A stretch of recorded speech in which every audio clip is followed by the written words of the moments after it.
Hello and welcome everyone to our second to last session of our second to last day of our virtual ATI, Building a Community for People with Disabilities Experiencing Homelessness.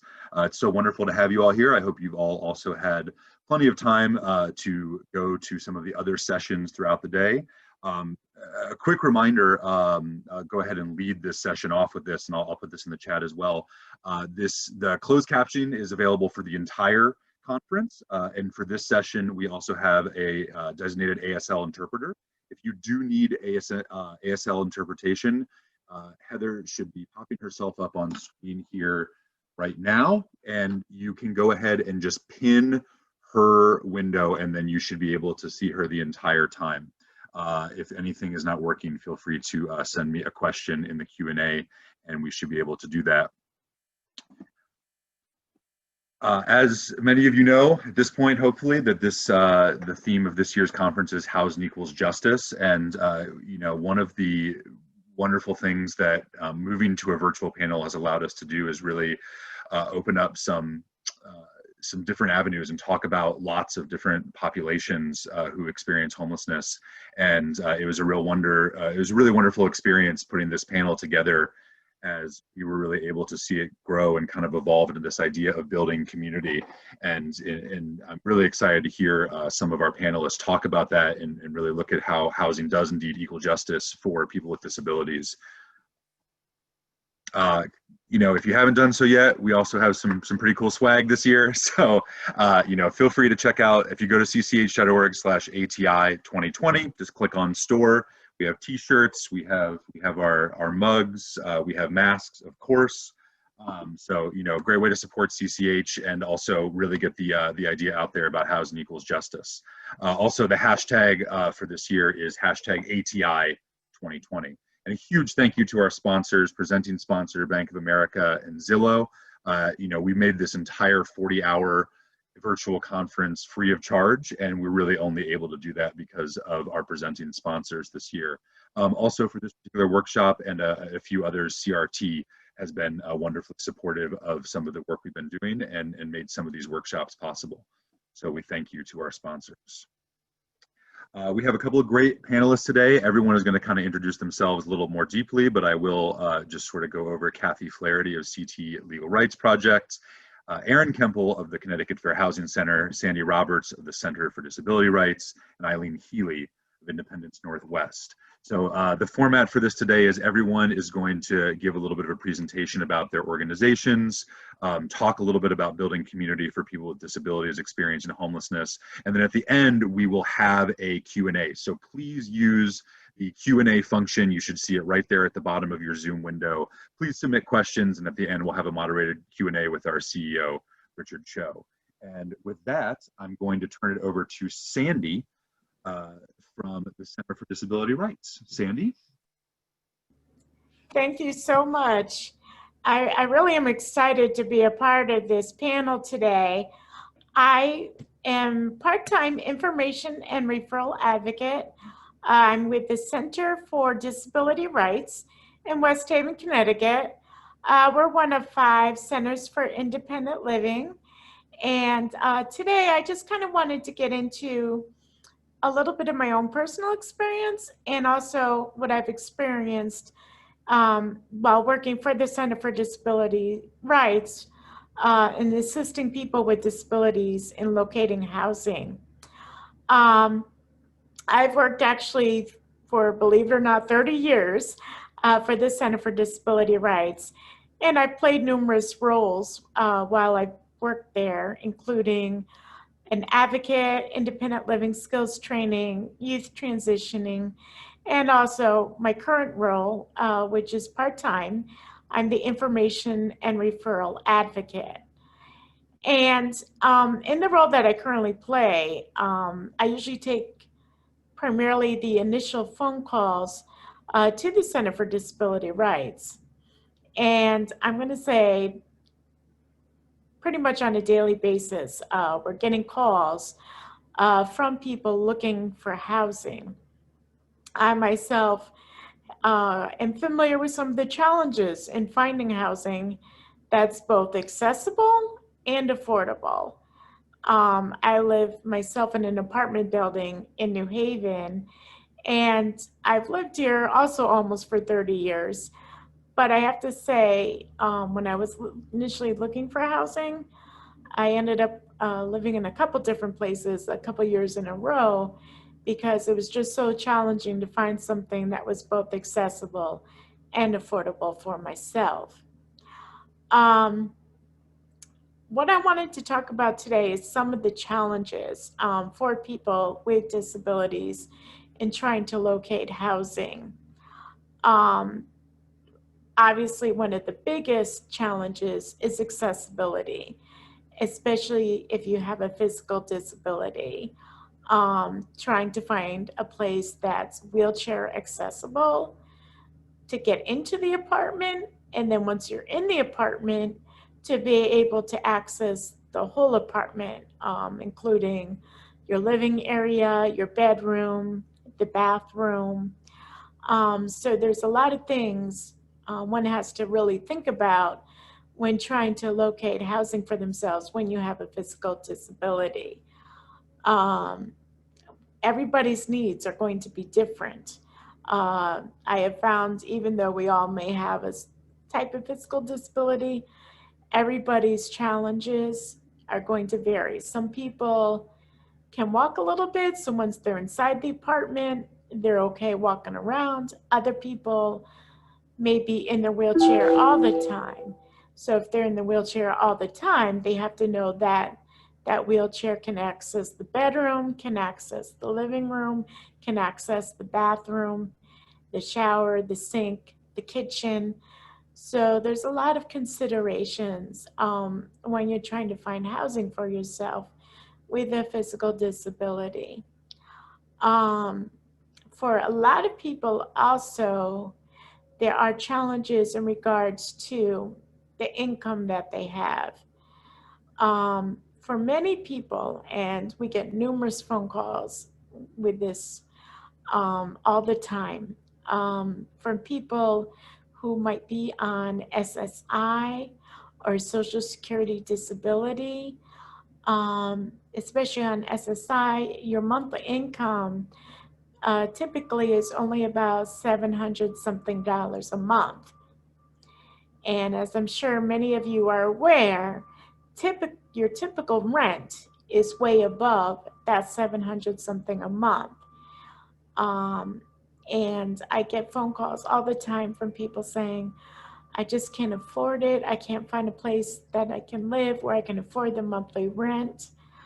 And unfortunately, it's heartbreaking for me, and I'm sure for many others who are trying to assist people with disabilities in finding housing, that the reality is typically most people are going to have to apply for subsidized housing. Now, subsidized housing in most communities typically are senior/disabled housing. Now, what many people may not realize, even though you may be under the age of 65, if you're receiving Social Security disability or SSI, you are typically eligible to apply for senior disabled housing, especially, through the housing authorities. The sad news is that most of these places have waiting lists that are years long, which I know can be extremely frustrating for people, because especially if your need is immediate for housing, you can't wait a couple years for your name to come up on a waiting list. There are other options for subsidized housing, including Section 8 certificates or rental assistance vouchers through the state of Connecticut. However, the sad news with that also is the waiting lists for these certificates are years and years long. Some people will be on a waiting list for 10 to 20 years waiting on a voucher, and which is extremely frustrating because with a voucher, it does tend to open up more options for someone when applying for housing. So these are the frustrations that people with disabilities face every day in trying to find housing. And many times when they call our center and we give them this news, it's very upsetting for people to hear, obviously. And then another challenge is if you have children below the age of 18 and you need to find housing that's subsidized. Typically, your standard senior disabled housing apartment complex are only efficiencies or one bedrooms. And so for somebody who may have 2 or 3 children, senior housing is not an option for them because obviously they need more space. So then you're looking at trying to find public housing that will have 2 or 3 bedrooms. And there again, the obstacle most times is very long waiting lists for that type of housing. Needless to say, these present huge challenges and obstacles for people of all disabilities. And then you might say, okay, well, maybe I'll have to go stay at a homeless shelter for a while. Believe it or not, there are waiting lists to get into homeless shelters. And if you have a disability, you have to consider accessibility. And again, where you're going to stay in the homeless shelter, is that accessible for you? And typically, most homeless shelters have limited capacities. You have to be there at like 4 or 5 o'clock in the afternoon to try to get in. And then also, sometimes if you call InfoLine, they take your name for a waiting list, which still could be several weeks long before you can get into the homeless shelter. And the other obstacle is most shelters, you have to be out at 6 or 7 o'clock in the morning, and you basically are stuck outside until late afternoon time again. For many people with disabilities, this just is not feasible, and you cannot be out on the street all day when you have physical care needs. So unfortunately, what typically happens for most people with disabilities is they may wind up in a nursing home or a rest home. Perhaps the only tiny bit of good news is if you are in a nursing home, you might qualify for a program with the state of Connecticut called Money Follows the Person, where through that program, you might be eligible for a WRAP voucher. But again, you're talking about having to stay in a nursing home. And unfortunately, during these times, nursing homes may not be taking new residents. Or again, if you have, special care needs, and you have to worry about, on top of it all, catching COVID-19 in a nursing home, it's not a very good option for a lot of people. And then on top of it, if you have a disability, sometimes given your very limited income, you also face situations where you may have poor credit or bad credit, and you go to apply for housing and you are denied because of the bad credit, or some people may have a criminal history background, and if that pops up when they do a background search, again, you're denied housing, or you might be denied public housing if you have a criminal background. So, unfortunately, there are numerous obstacles that people with disabilities face when trying to find housing. And I'm sure the rest of the members of the panel will be covering many of the other obstacles people with disabilities find when searching for housing. So thank you very much. And I'll pass on to the next panelist. Thank you.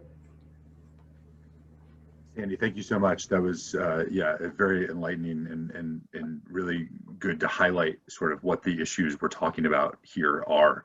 And yes, I think that we will hopefully have some good news from some of our other panelists about what we can do to address some of those issues. And moving on to Eileen. Eileen.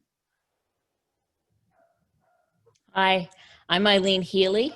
I have Sandy beat by 2 years. I've been with Independence Northwest for 32 years. I serve as their executive director, and I've worked at another independent living center in the state prior to that. So I've got a long history.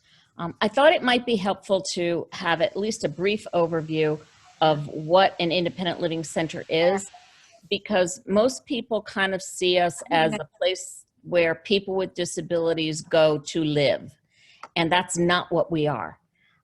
We provide support services. We provide 5 core services to individuals with all types of disabilities and of all age groups, to do things such as learning self-advocacy skills, individual and systems advocacy, information and referral, peer support, did I say independent living skills, youth transition, and nursing facility transition.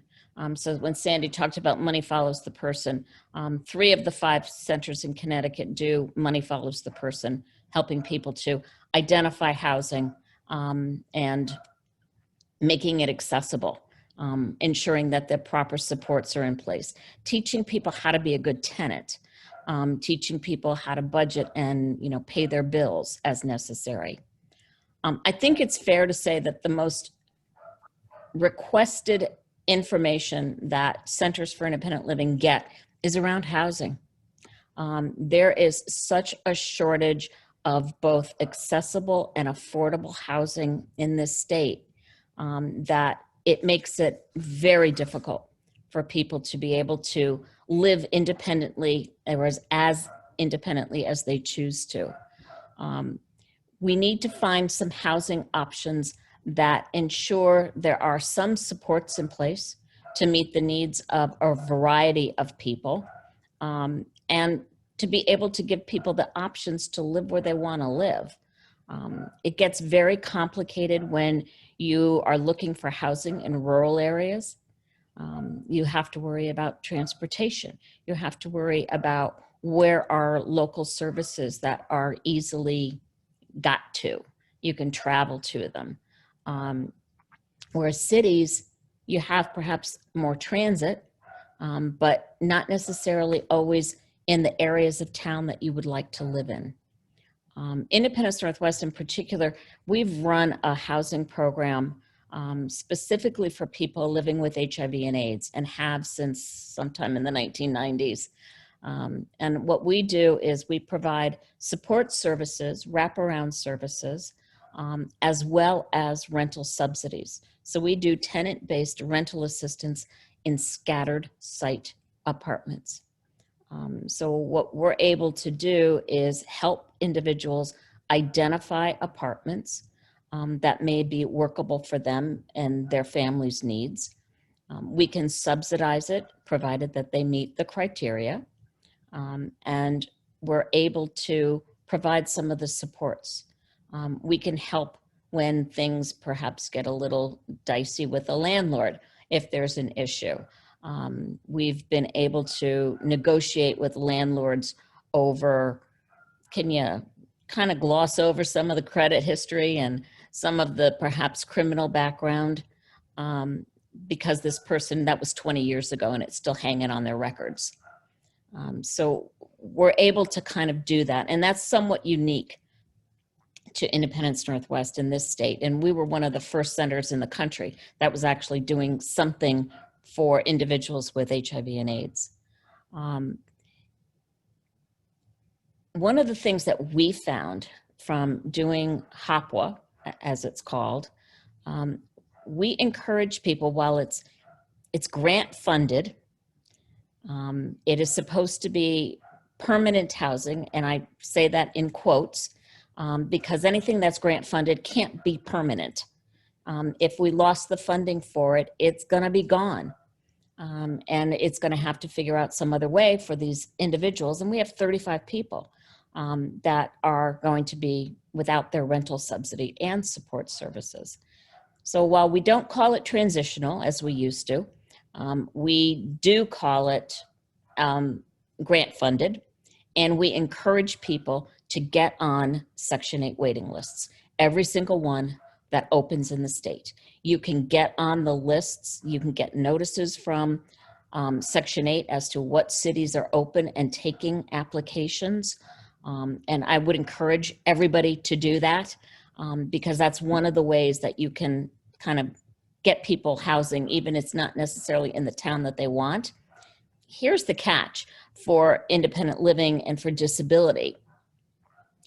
If we have somebody that wants to live in Waterbury, but their name comes up on a Willimantic list, we can go to Willimantic and say, we're requesting a reasonable accommodation on behalf of that consumer so that they can stay where their family is, perhaps where their job is, where their health providers are. And I'd have to say 99% of the time, we've been able to get that subsidy moved from Willimantic to Waterbury. So that's a possibility. It doesn't make it any easier to get on the waiting lists. And the waiting lists are long, as Sandy said. And now we've got certain other kinds of programs that have come out of the Department of Housing, which is the Continuum of Cares and the Coordinated Access Networks, which do some of the rapid rehousing programs. You can do lots of things. You can get on lists and get some resources that way.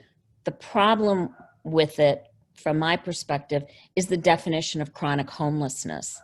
And it means that you've been homeless for a year. And that's not always the case. How do you prove that you've lived in your car for a year? If you're couch surfing with friends and family, but you don't have housing, that doesn't count. So you kind of have to work a lot of the systems to make this be the most effective program. And there's still lots of glitches in it. There just are. And I don't know how the state wants to kind of get around this, or the federal government for that matter.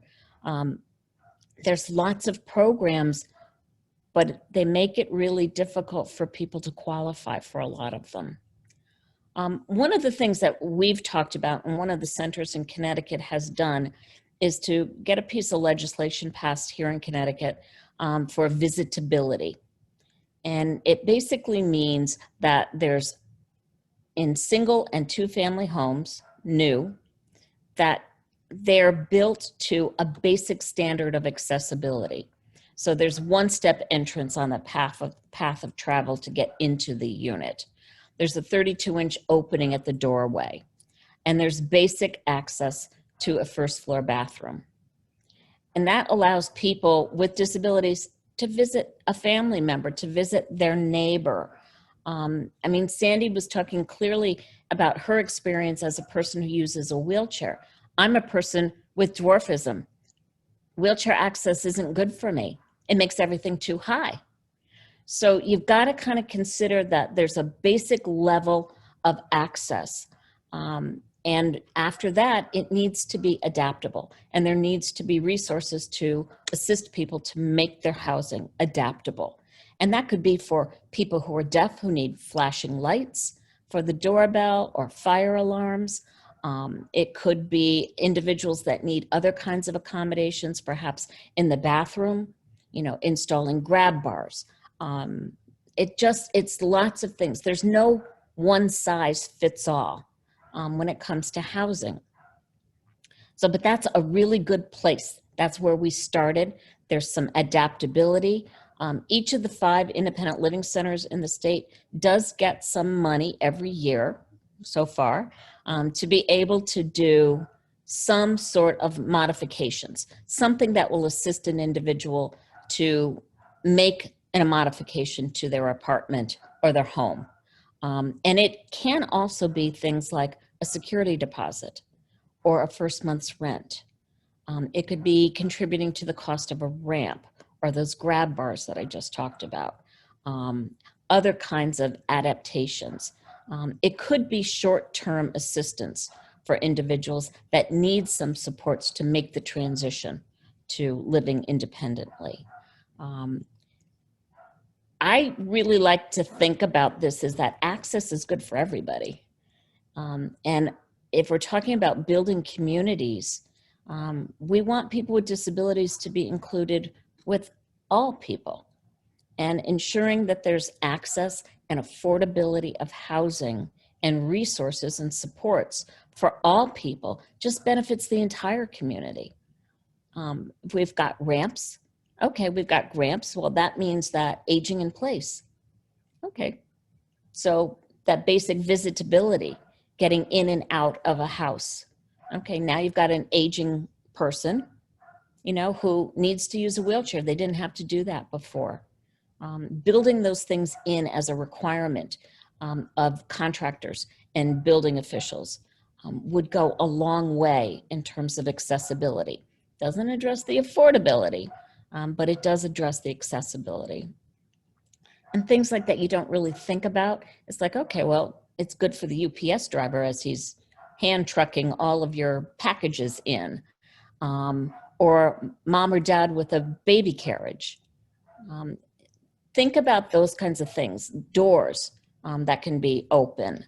I think it's harder for everybody to find the resources to support individuals that don't have physical disabilities, because in many ways they need ongoing supports, many do, that there's no real funding for.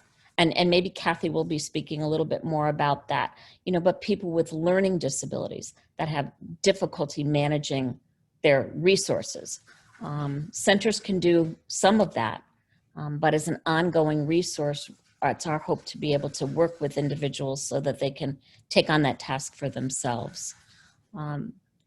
So that's kind of where I will leave it for now, and I'm certainly open to other questions. If I can provide more information, I'd be happy to. Excellent, Eileen. Thank you so much. You know, I'm again, one of the reasons this panel is putting together so many different points of view, and you know, I do think that both Kathy and Erin will speak to hopefully some of the solutions there. With that, Kathy Flaherty, and Kathy, let me get your slides up. Thank you, Ryan, and thank you everybody who is here this afternoon. My name is Kathy Flaherty. I'm the Executive Director of Connecticut Legal Rights Project, and we are a statewide nonprofit that represents people who are eligible for services from the Department of Mental Health and Addiction Services, people who are eligible for the mental health services. And so we can move to the next slide, Ryan, please. So one of the things that I want to talk about, and people may be aware of this, is this year marks the 30th anniversary of the Americans with Disabilities Act, and it also was the 21st anniversary of the Olmstead decision from the Supreme Court. One of the things that we do not often talk about is the women of Olmstead. I am a disabled lawyer who represents people on disability rights and disability justice issues. And one of the things that has always particularly irked me is that this case is known by the name of the governor in Georgia who was depriving the two women who were the plaintiffs in the case, Lois Curtis and Elaine Wilson, of their civil rights. And we very rarely hear of Lois Curtis and Elaine Wilson. LC is Lois. The first picture at the upper, going clockwise from the top left, is Lois, their lawyer Sue Jameson, and Elaine. Lois is a fantastic artist. The picture on the upper right was drawn by Lois. The bottom right corner is Lois holding a self-portrait and a portrait she drew of Elaine. Lois had the opportunity to visit with President Obama at the White House and give him a piece of her art. And Tom Olin was a photographer who really documented the disability civil rights movement. And he took these fantastic photos of Lois, a Black woman, and Elaine Wilson, a white woman. And of course, because we just recently lost her, Justice Ginsburg is the justice who wrote the Olmstead decision. Next slide. So I just recently did a presentation and somebody put in the chat, what is Olmstead? And it made me realize that people don't always know what I know, and I should not assume that they do. And Olmstead is the Supreme Court decision from 1999 that was the first ruling that it is discrimination in violation of the Americans with Disabilities Act, which you sometimes see abbreviated ADA, to require a person to be segregated or institutionalized to receive services when they could be receiving services in a less restrictive setting. And in that decision, the Supreme Court emphasized that Congress, when they passed the ADA, they intended that it would be used to secure community living opportunities for persons with disabilities. And they also said that institutional services had to continue to be available for people who require that level of care. Next slide. One question that a lot of people always have is, they refer to this mandate as the community integration mandate, but does that guarantee that everyone who is in an institution gets discharged? Unfortunately, it does not, because the court ruled that states could consider the availability of their resources as well as the diverse needs of people with disabilities in meeting the requirement. The decision, unfortunately, does not mandate hospital closures or immediate deinstitutionalization. So it requires that the states, for example, Connecticut, has to consider the needs of all persons with disabilities. States were supposed to come up with what's called an Olmstead plan. Connecticut never actually has done that. And states were expected to discharge people from institutional settings at a reasonable pace, and they can't really blame their failure to do so solely on a lack of resources. And anybody who's watching this from Connecticut knows what a challenge our ongoing budget crisis is. Next slide.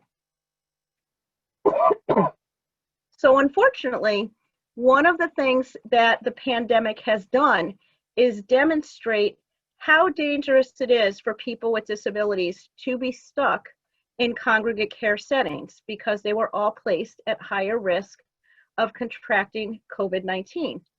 The state hired a consulting firm called Mathematica, and they did a report examining the state's response as it related to long-term care facilities and assisted living facilities. And in their report, the consultants recognized that integrating people with disabilities into the community could actually help mitigate the spread of COVID-19. Next slide. So the two recommendations, and it was rather stunning to me when I read these, and I'm hoping that at some point we will see some coverage by the local media of these two recommendations, because if the state of Connecticut were to follow these, that could really change the game in terms of moving people with disabilities out of nursing homes and out of other congregate settings, and getting people into the community and helping to build that community for people with disabilities. So they made both a short-term recommendation and a longer-term recommendation. And they said that the State Department of Social Services and their agencies should work with hospitals to facilitate discharge of older adults and people with disabilities with COVID-19 to home and community-based settings, rather than nursing homes, with appropriate home health and other supports and care coordination. So those wraparound services that Eileen spoke about, and making sure that there are home and community-based settings with appropriate vouchers and affordability and accessibility. Excuse me. They also made a longer-term recommendation that the state should make sure that all residents in long-term care facilities get counseling on the options they have to receive services in the community, and that the state should support those people who want to return to the community. So you're talking about the various programs like Money Follows the Person, Community Options, myplacect.org, that help people who need those long-term services and supports, if that's their preference. And that Department of Social Services should make sure that the state provides sufficient resources to make sure that people not only get the services and supports they need, but as is needed, that personal protective equipment, including grocery and medical supplies, to people's homes, and prioritize people who are living with COVID-19, which frankly is creating a lot of disability. I think that's the end of my presentation, Ryan. No, how could I forget that I included this slide? Richard may recognize this. We have had many conversations recently about drinking the Olmstead Kool-Aid. Olmstead is a legal decision that was, that the Supreme Court ruled in 1999. It's now 2020. We really ought to keep that promise and help people who want to be in the community get to the community. And my information will be included in the slides, but at this point, I'm happy to turn it over to Ryan, who can turn it over to Erin.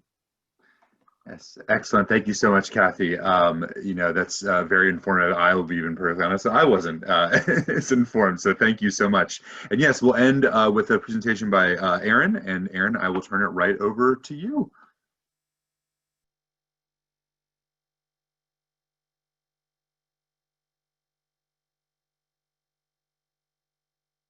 Oh, I do believe you're muted, Erin.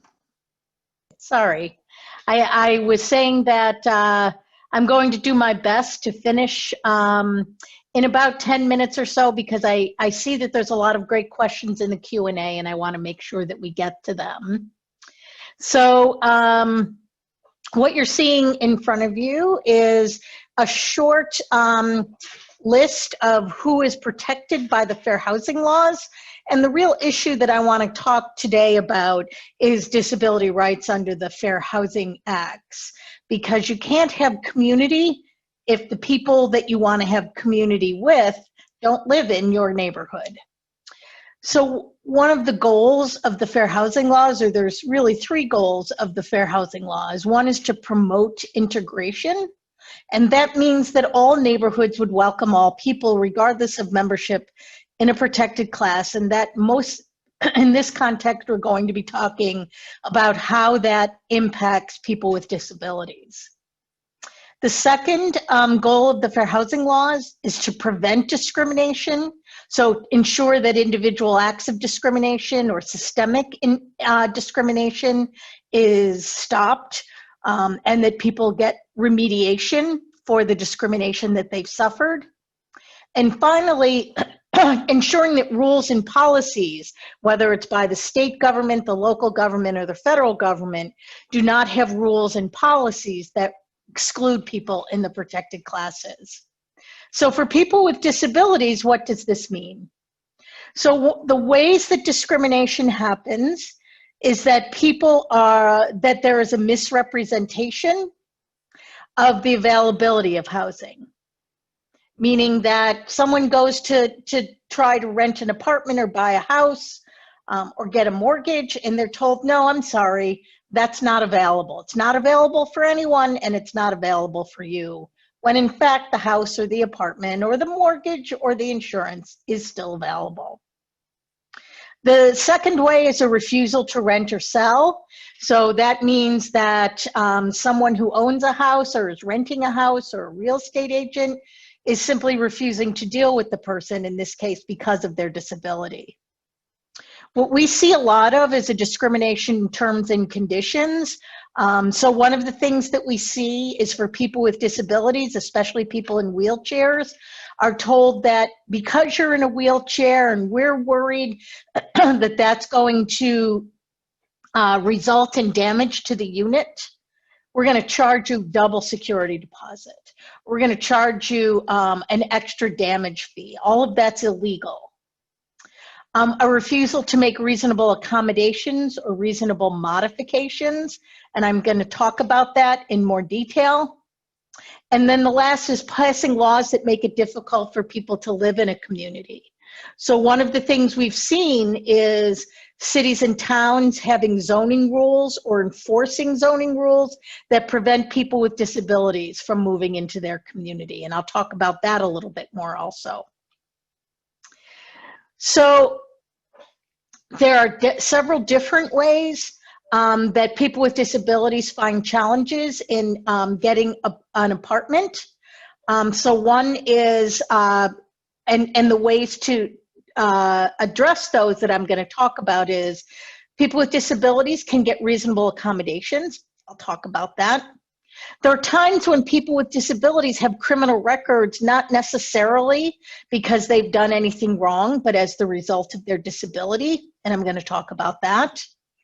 Some tenants have high eviction records, meaning they've been evicted several times, and again, it's not necessarily because of their disability.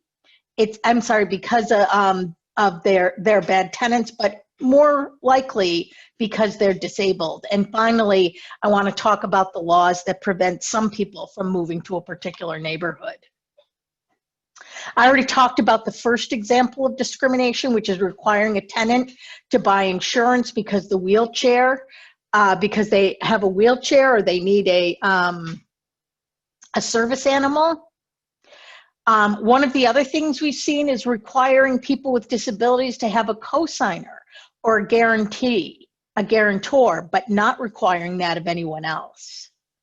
Another one is asking the person with the disability to get a letter from a doctor stating that the person can live independently, meaning that they don't need to be in a nursing home. And finally, not allowing a tenant to have a service or support animal.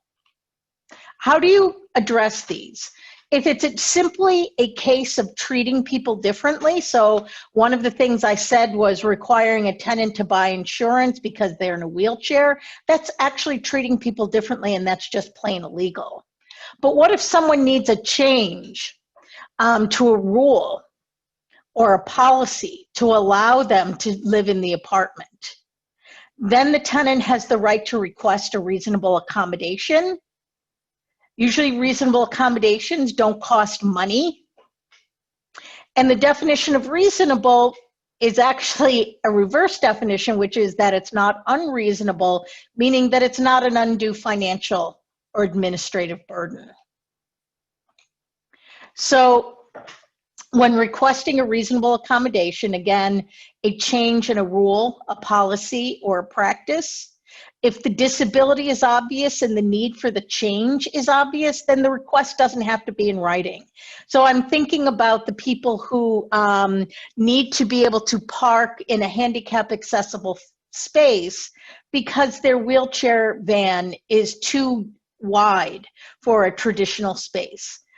Landlords should be, or condo associations or homeowners associations should be granting those requests, even if they're not in writing, because the disability is obvious and the need for the change is obvious. If the disability is not obvious, then the housing provider can request a letter from a treating medical provider. That it does not have to be an MD, it can be a PhD, it can be an MSW, it can be an RN, it can be a physician's assistant, as long as it is a treating medical provider. And the request doesn't have to disclose the details of the disability. It only needs to describe the limitation. So for example, if someone has an anxiety disorder or some type of other mental illness that makes it difficult for them to leave the house, the letter does not have to describe or give the diagnosis. It just has to say, because of my client's disability, it is difficult for her to leave the house by herself. And as a result, I have recommended that she get an emotional support animal. An emotional support animal, this does not have to be in the letter, but an emotional support animal is one that is not provided, that is not like a seeing eye dog or a hearing ear dog. It's one that provides, as it says, emotional support. For those of you with disabilities who would need to request a reasonable accommodation, there's a link at the bottom of this screen that you can use, and the link will help you generate a letter to give to your landlord or your housing authority or the property manager or whoever's in charge of your housing, asking for a reasonable accommodation. In addition to that, the fair housing laws do require some accessibility. So one of the things that was said earlier is by Eileen and by Sandra is that there is not enough housing for people with physical disabilities because that allow them to get into the unit. So a reasonable modification under the law is a change to the unit to make it accessible. Unfortunately, the law does not require owners or condo associations or property managers to make modifications unless the housing is subsidized through the federal government. So in other words, if the property that you're living in has money from the federal government to maintain the property or to pay part of the rent, then that owner has to make a modification. Otherwise, the modification has to be made at the person's own expense, so the person who's living there. With regards to new construction, meaning housing that's built for first occupancy after March of 1991, those new construction projects have to be built in conformance with the accessibility guidelines, but only if the units are multi-family units, and that means 4 or more units. So single family houses do not have to be made accessible. And unfortunately, rehabilitation of existing properties do not have to be made accessible in conformance with the Fair Housing Act. What that means is that if someone is taking an old factory or an old school or the town hall or a firehouse and turning it into apartments, it is not a requirement that the apartments that are made meet the accessibility guidelines. The common areas have to meet the accessibility guidelines because of the Americans with Disabilities Act. But because the Americans with Disabilities Act doesn't apply to housing, the Fair Housing Act applies to housing, then there's no requirement in rehabilitating existing properties that they be accessible. Eileen also talked about visibility. Unfortunately, the language in the visitability laws limit some of the applicability to making units accessible, because it says that you must make property visitable to the greatest extent possible. And unfortunately, courts have found that that language, to the greatest extent possible, means that owners or landlords or managers or condo associations can refuse to make a place visitable if it would cost additional money. The last thing I want to talk about is animals and the fair housing laws, because this is probably one of the most frequent things that we get complaints about. So with regards to housing, there is no right to get a pet under the fair housing laws. And housing providers can place any restrictions or conditions on a tenant obtaining a pet. There are different rules, however, with regards to service animals and emotional support animals. So for service animals, animals that actually perform a function, like a seeing eye dog, a hearing ear dog, or a dog that provides balance for someone, that is a right that's granted by the ADA and the Fair Housing Act.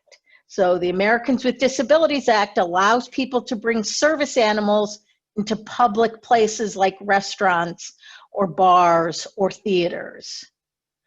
A housing provider can ask for a letter from a treating medical professional that describes the limitation and explains the needs of the tenant. That's for service animals.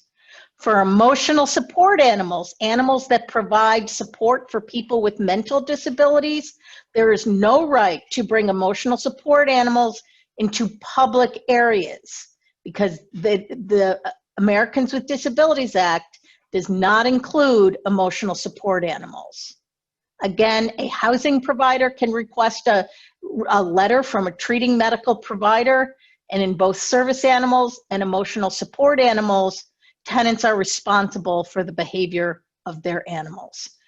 I want to be clear that there's a difference between pets, service animals, and emotional support animals. You cannot be charged a pet deposit if you're someone with a disability because you do not have a pet. You have a service animal or you have emotional support animal. And I'd be happy to now turn it over. I did run over the time that I wanted, but I do want to leave time for questions, so I'm going to stop sharing my screen and turn it back over to Richard to do the Q&A. Great. Well, thank you so much, Erin, and thank you to Kathy and Sandy and Eileen. Really fabulous. Before I dive into the Q&A, I think we might have time for just a couple questions. I did want to note, because Kathy did show that slide on drinking the Kool-Aid, the Olmsted Kool-Aid, that I've been working on ending homelessness for a long time, over 20 years. But it took me a long time during that time to really understand what the ADA was really saying and what Olmsted was all about. And it wasn't until I went to the federal government and spent some time with some colleagues at the Department of Justice's civil rights team, people like Allison Barkoff and Eve Hill, if you know them, who basically gave me the Olmsted Kool-Aid and had me drink that. And I read Justice Bader Ginsburg's decision for the court.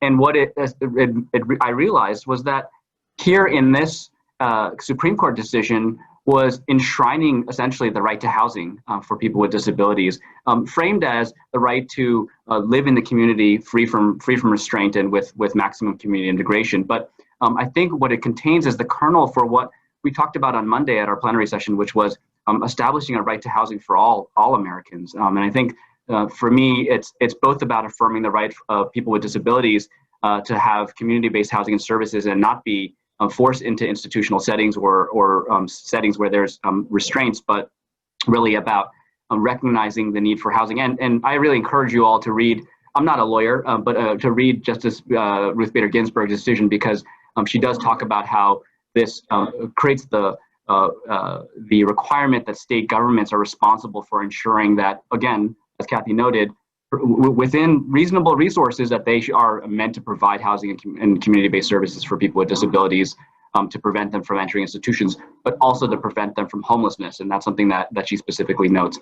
I know there's a number of questions that have come in. There's also a fan club for many of you, so there's been some really great affirming comments made within the Q&A. One of the questions that has come up really concrete, and maybe this one's for you, Erin, is a question about whether or not some of the reasonable accommodations and access is required for existing apartments. So say a person's already in an apartment and then they develop a disability, is the landlord responsible for making the changes after the fact? With regards to reasonable accommodations, a tenant can request a reasonable accommodation at any time before or after their tenancy. We recommend that tenants not request not ask if the owner takes pets or if the owner allows for reasonable accommodations. That's not a question. That's a requirement under the law. So if you know you're moving into a unit and you have a service animal, just move in with the service animal and then request the reasonable accommodation. If you become disabled after you move in, you have the right to request a reasonable accommodation at any point during your tenancy. The same goes for modifications. You can request the right to make a modification at your own expense at any time before or after your tenancy. And again, the landlord or the housing provider has no right to refuse to allow someone to make a modification at their own expense. There is no requirement, however, for owners who do not have federal operating subsidies to make modifications. So unfortunately, most tenants are going to have to make modifications at their own expense. And let me just give a caveat to that. Own expense can be with money follows the person money.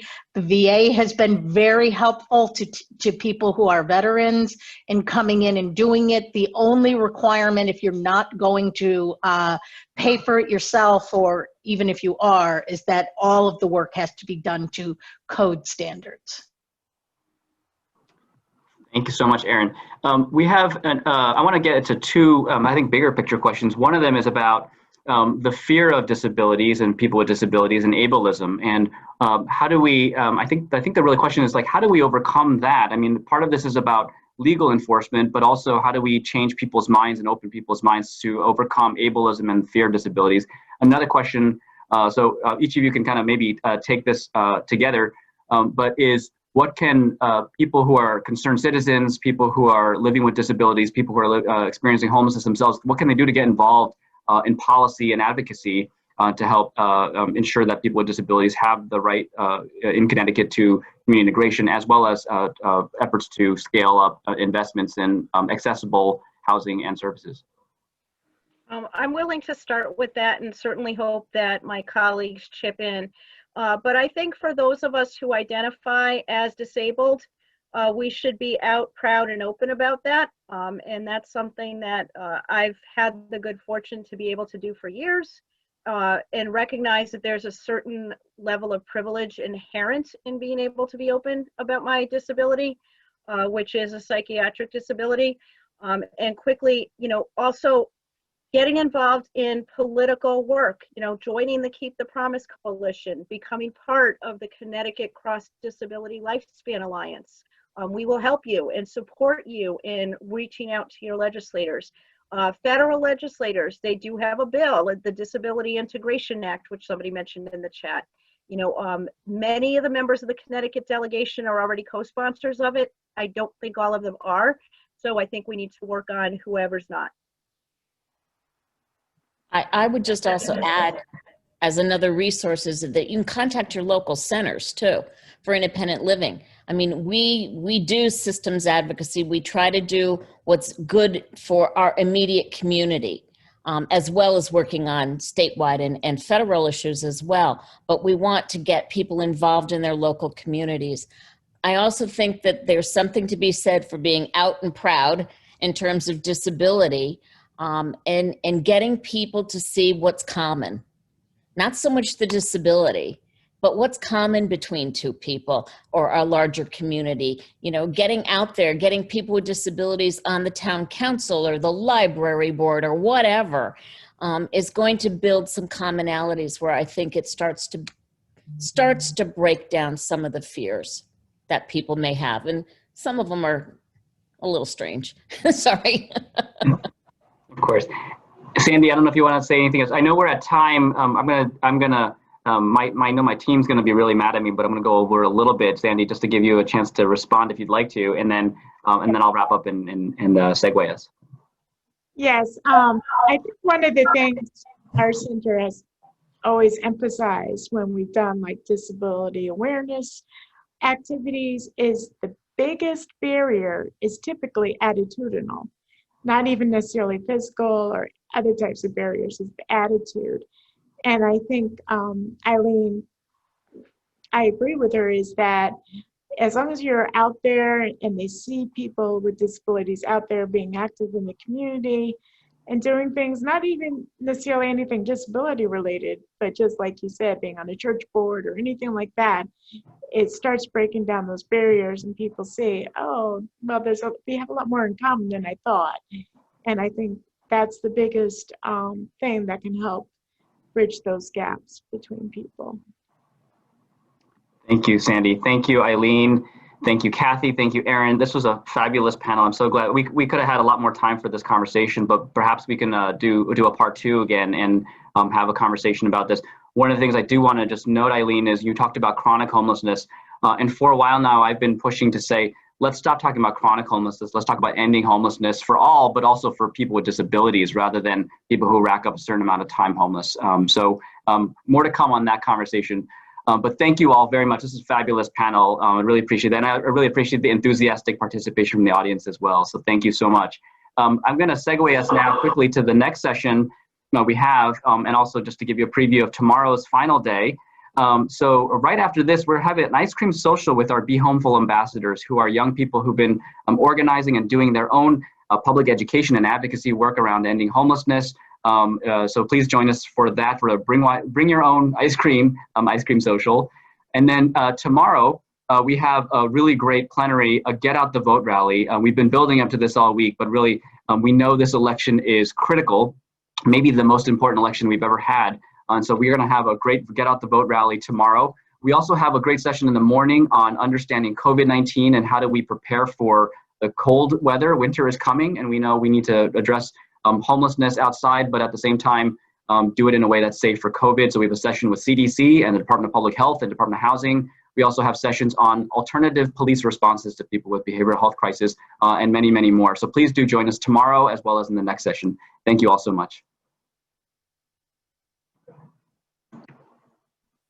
Thanks to our whole panel, and thank you, a huge thank you. I know there's no round of applause to our wonderful interpreters. We really appreciate it. Thank you, Healy. It's dense content, so thank you all so much. And yes, we hope to see you in our Bring Your Own ice cream social. Thank you, and have a great rest of your day. Bye.